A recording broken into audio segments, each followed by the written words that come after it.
That's not a Suffolk, I know. Come on. Hi guys, I'm going to start with a joke. Is that alright? Yeah? Why are lesbians more susceptible to stress? Don't know. Because we quite like getting in a flap. Thanks. Yeah. Did you see what I did there? Did you see how I used that one-liner gag to surreptitiously slip out of the closet?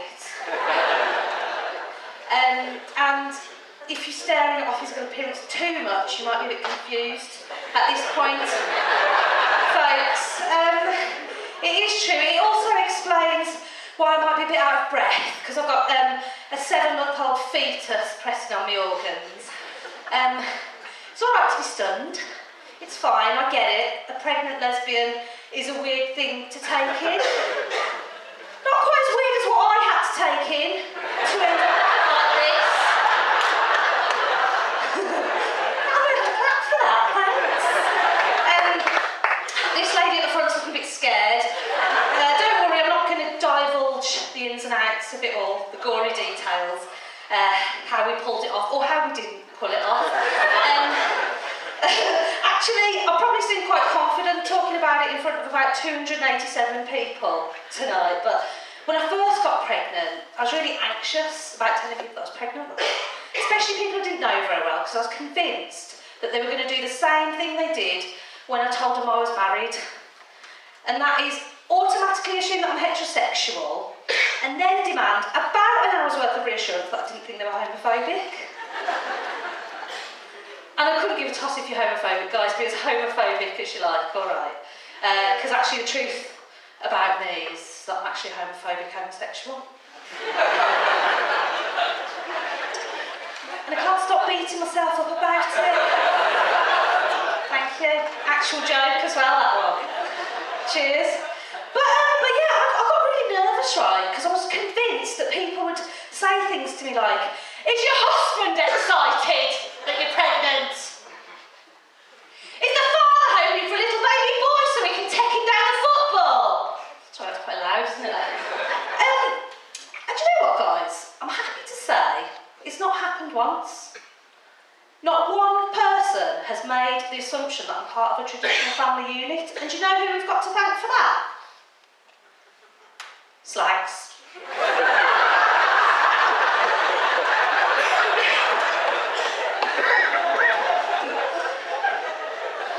Now, I have been to Bury before, and I know there's a dearth of slags in Bury. So I feel quite safe with that gang. But if you do know any slags, please just pass on my gratitude. But yeah, it's quite convenient times that we're living in, because people don't ask about the baby father. So that's good. They do ask the stock questions, like, you know, it gets a bit boring. By the way, give us a cheer if you're a parent. That was like a bit too happy. Are you sure you're a parent?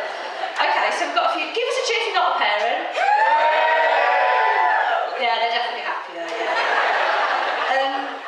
So people ask you quite a lot of stock, boring questions. Everybody wants to know the same old shit, don't they? Do you know if it's a boy or a girl? All that. But what people are surprised at is that I haven't kept the names a secret. Fuck it, I don't care. We've decided on the names. My partner Jo, she's really sentimental, and she thinks it's only right if we name our child after one of our grandparents. So if we have a boy, we're going to call him Ted, after my granddad. And if we have a girl, we're going to call her Nana. But they're bringing the old names back, aren't they? So I think we'll pull it off. So it's quite exciting actually coming out and not having to drink, because doing comedy, you know, I don't really want to get drunk, so fuck it. But it is nice being out. I'm starting to get a bit self-conscious now. My bump's getting a bit bigger, as I said, 7 months. And I'm a bit worried about the jeggings, to be honest, folks. Because I'm now at that stage of pregnancy where I genuinely do not know whether or not I've got a camel toe. So, poker faces, front row. So I don't know if anybody's met a pregnant lesbian before. The most common question that people ask me, and in fact, people ask me after gigs all the time, so I thought, well, I better talk about it on stage, because maybe you're wondering. People always want to know how we decided who was going to carry the child out of me and my wife, right? And I haven't actually been completely honest with her why I put myself forward. But I was thinking, growing this thing, right, in my womb, and breastfeeding, it's going to love me more, isn't it? Come on. You know, the real mom. And that might sound a bit harsh, right, to you guys, but what you've got to know is that everybody that knows me and my wife mutually prefers her to me. And it's not very fair, and she's one of these perfect, annoying people that everybody loves. And she also excels at everything she does, right? So I often feel like I'm living in her shadow. Thanks. 3 hours in a room of 287. No, I do. I feel like I'm living in her shadow, right? Except she's a size 8, so my shadow just sort of bulges out of the sides. And another really unfair thing is she gets a lot of kudos for the job that she does. She's a firefighter, right?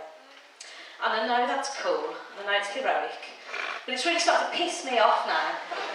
So when I meet new people and they ask me what my wife does for a living, I just go, traffic warden. Fuck her.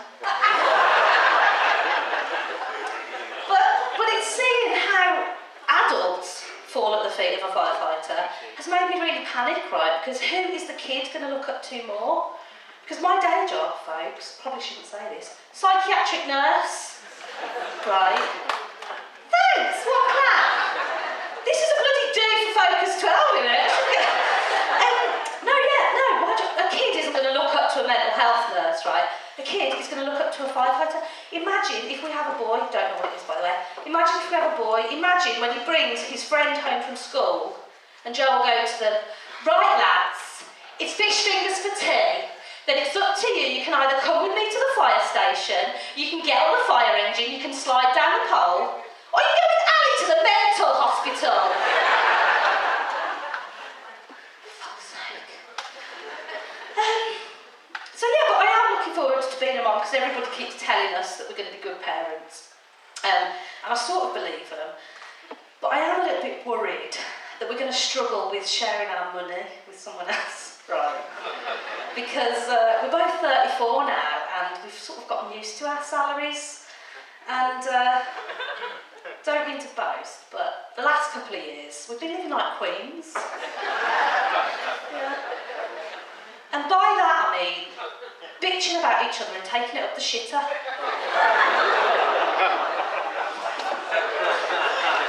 Is that a bit of a vulgar joke for those severe? I thought I could get away with it here. Keep them coming. No, I live in Cambridge actually, and they don't like that joke there. Is there anyone from Cambridge in, by the way, if you can vote? One person. You don't sound very Cambridge. Are you really from Cambridge? Yeah. Oh, okay, well, welcome. Do you want to lift home?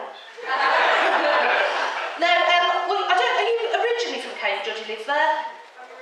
You're originally from... Oh, fucking hell. I'm about to slag her off, isn't it? What's your name? Natalie. Hello, welcome, Natalie. Well, Natalie, I'm sorry to say this, right, but people in Cambridge are quite stuck up, right? I'm from the West Midlands, right, from a little place called Warsaw. Don't know if you know it. Thank you. Do you know what? It's not often that someone from Warsaw gets a clap, so that's really nice. Are you from Warsaw over there? You just got sympathy clap? Dudley! Oh, so basically I'm like aristocracy compared to you. where are you? I'm here. There you are. I can't see you. What's your name? Mick. Of course it is. Of course it is. What a lovely name. Natalie, posh, Mick. Yeah. There you go. Well, these guys will probably be able to confirm this, right? So I'm from Warsaw, right?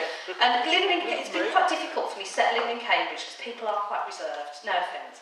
But people where we're from in the West Midlands, right, are a lot warmer. And that's because we have a higher proportion of subcutaneous fat. And unsurprisingly more chip pan fires. Don't we, Mick? But yeah, it has been a bit of a culture shock because obviously the West Midlands is a lot more ethnically diverse than Cambridge. And I found it quite weird because Cambridge, Natalie will back me up on this, it is so white middle class, right, that at our local Sainsbury's, if you want to find Yorkshire tea, you've got to go to World Foods. Just it's ridiculous. Didn't actually start my watch. Oh well. So I'm going to leave you on actually, I'll just ask. Has anyone seen the Danish girl? Yeah, a few? Very polite lady, put a hand up there. The Danish girl, thank you. Transgender is quite a current issue, isn't it? Transgenders, everybody noticing that at the moment. They're sort of stealing the limelight from us gays, like the transgenders.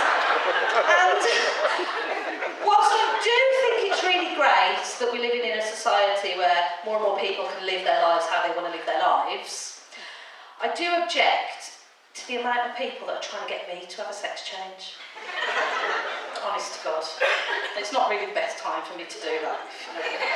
But honestly, this sounds a bit odd, but this is truly happening. As I said, live in Cambridge, cycle to work every single day, still cycling, thanks, and at least once a week somebody will yell out the car window at me, "Get